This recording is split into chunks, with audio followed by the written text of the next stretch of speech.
So in this slideshow, we're going to talk about a really important process that you're going to go through as a service learning teaching assistant, likely in some format or another, which is how do we actually get the students with and paired up with their community partners?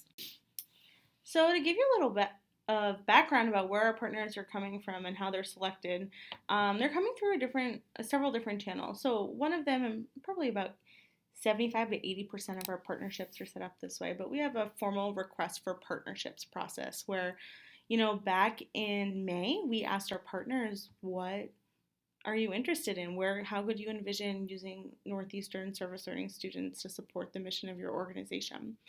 So we have some coming through there. Some organizations we have long-standing relationships with, and as special projects or courses pop up, we reach out to them. Some Becca and I are constantly having informal conversations with potential new partners all the time, and then some faculty members have had long-standing relationships with partners on their own and really bring them to the table and we fold them into our processes.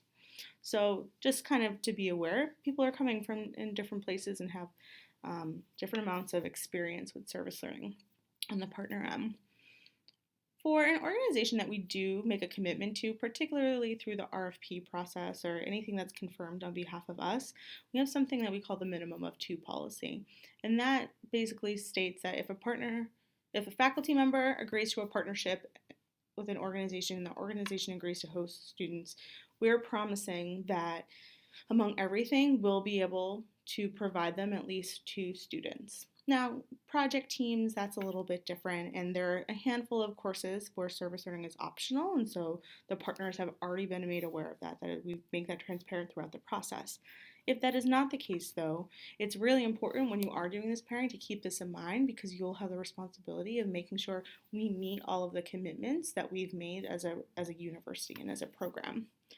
And so people know, every course has a different number of partners. We have some courses with 0 or 1 partners, all the way to 15 plus. So there really is a range, and so people's experience in going through this is going to look very different. So we really design these partnerships and make these pairings around the intersection of two questions. And you've probably heard us talk about this a lot already, but really it kind of boils down to what does the faculty member want or need their students to learn through the experience?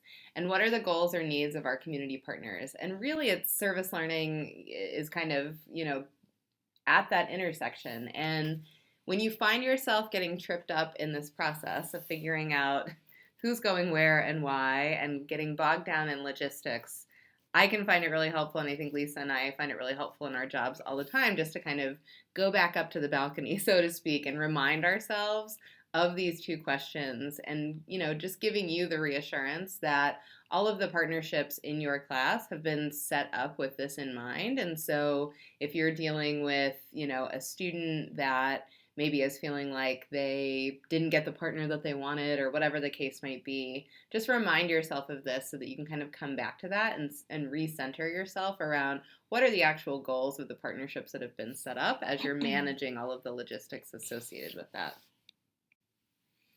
And so, if you happen to be one of the SLTAs who has multiple partners, and that probably is the majority of you, one of the things you're going to need to keep in mind when you're trying to make these pairings or these matches is the logistics of your students' schedules. And sometimes that actually will prevent a student from getting their top choice or their top team, whatever that might look like, because many of our partners, particularly those who have already assigned times to workshops or weekly service schedules. Those are pretty set a lot of times, and they don't have as much wiggle room as a project team might be able to in meeting at 10 o'clock in the library.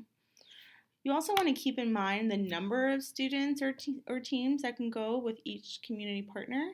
So some of your classes have in Basecamp a list of partnership summaries, so the organizations and descriptions that are going with your class. So that should tell you the number of students that you have.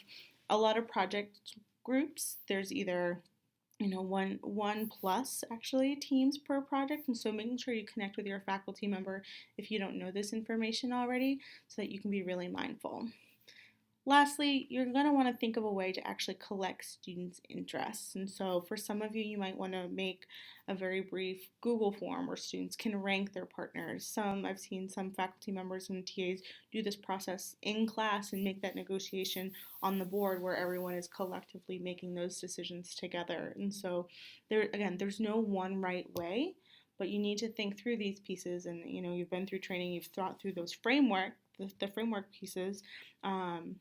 And what that means with your relationship with your faculty and your partners. And now we're bringing the students into, so how do these start to align? And finally, as always, we want to wrap up with some different pro tips for you to consider. So, thinking about multiple courses and section sharing partners. So, you might find that not only are you juggling multiple partners, but some of the partners that you have that you're assigning your students to actually also are going to have students from other classes coming to them as well. Again, as Lisa said, in Basecamp, you should be able to find a partnership summary. And in that partnership summary, it should list if there is another class that students are coming from. We have numbers assigned, and typically it's going to be a range of about how many students from each class that a partner is paired with that they should expect. And so certainly be making sure you're fulfilling your commitment, but it's also really good to coordinate with the other SLTAs that are going to have students working with those partners to make sure that you all are on the same page. Another just general pro tip is not to make any sort of partnership promises. You might have a student who really is feeling jazzed up about a certain partner in your class or working with a certain group or whatever the case might be. And you want to keep yourself from kind of telling them that you are going to be able to, certainly put them with that partner because you don't want to get yourself into a position where you've said that and then all of a sudden you need to move them because maybe some of the student schedules only work with the partner that the particular student that you've already promised the partnership to wants to go to. So making sure that you're not backing yourself into a corner, certainly letting your students know that you're going to do everything you can to accommodate their interests, but certainly not, again, promising them anything. And then just overall thinking about when the process should happen. You and your faculty member should probably be having some Mm-hmm. conversations about that.